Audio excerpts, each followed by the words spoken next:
I'm Adam Collins. Welcome to the Outside View for Women's Cricket Zone T20 World Cup 2020. What a riveting game of cricket at the Wacker ground between England and South Africa. The Proteas are on the board. They've beaten England. England, the favourites in Pool B, will have to run the table now if they're to make it through to the qualification rounds and ultimately to the final at the MCG, much as Australia, who are favourites in Group A, lost to India on opening night.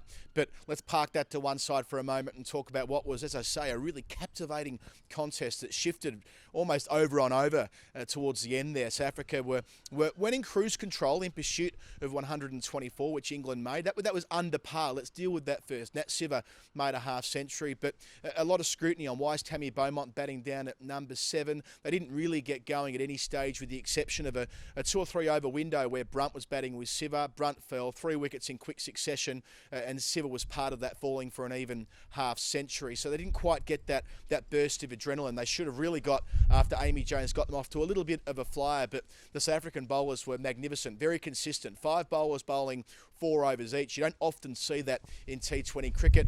Ayabonga Khaka, she struck as soon as she came into the attack, picked up 3 for 25. A couple of excellent outfield catches from Shabnim Ismail, in addition to a couple of wickets. Dane van Niekerk, the skipper, of course, was involved as well with 2 wickets with her leg spin, picking up her opposing number, Heather Knight.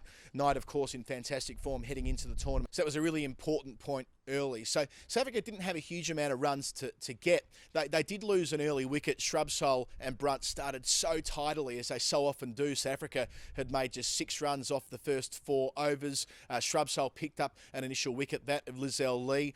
Enter Van Niekerk and Kapp. They so often bat for the second wicket, and they put on 84, but they never really had a chance to put the foot down, with the exception of Van Niekerk towards the end of their partnership. But once Kapp fell, 2 wickets fell with the score on 90, another with the score on 91 as Sarah Glenn, the leg spinner, and Sophie Eccleston, the magnificent left-arm orthodox spinner. I said in our preview a couple of days ago that she's the number 1 spinner in world cricket at the moment, and I certainly stand by that after her assured performance tonight. She bowled the 19th over, last over, 9 runs to get, all the pressure back onto South Africa with Catherine Brunt, the ever-experienced champion, running into bowl it.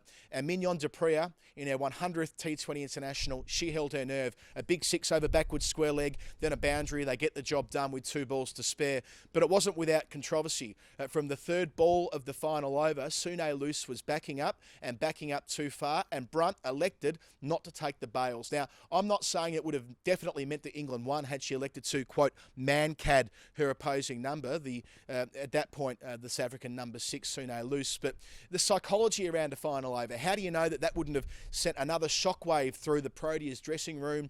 You just can't know that. But Brunt elected to warn the non-striker, who was well out of her ground. Now, of course, remember the MCC laws of the game and the ICC playing conditions for professional cricket include nothing about warnings. That's a relic. It's a convention which has got nothing to do with the actual game itself, but alas, it's I guess a small talking point in the finale, because we know that Dupree went on and hit those 2 long bombs to take the victory for South Africa, but one we should make a marker of nevertheless. We have seen just last month in the ICC World Cup tournament with the under-19 boys an example of this, and the scrutiny was considerable, of course, in the IPL last year as well, with Ravichandran Ashwin and Joss Buttler. So I'm sure we'll hear a bit more about that as we work our way through this tournament. But for tonight, the huge winner is South Africa.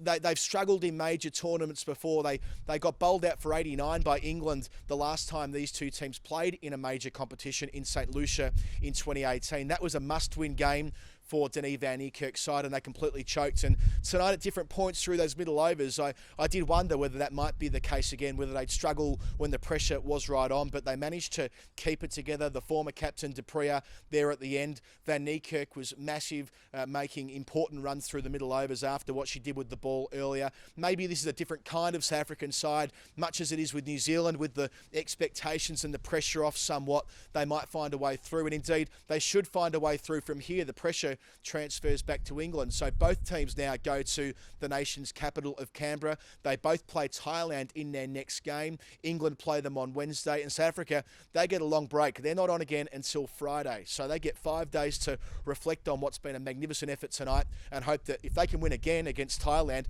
they've got pretty much 1 foot into that semi-final round.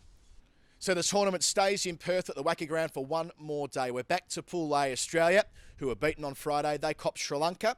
As for India, who have already got points on the board, they play the lowest seeded team in Pool A, Bangladesh. So all things being equal, Australia and India will be able to register some wins tomorrow and for Australia's part get themselves on the board. Of course, we'll be here throughout on Women's Cricket Zone. Make sure you follow us on all the platforms, on Instagram, Twitter, Facebook, on the website, all the coverage from Australia, and of course myself and Isabel Westbury on The Outside View. We'll see you tomorrow.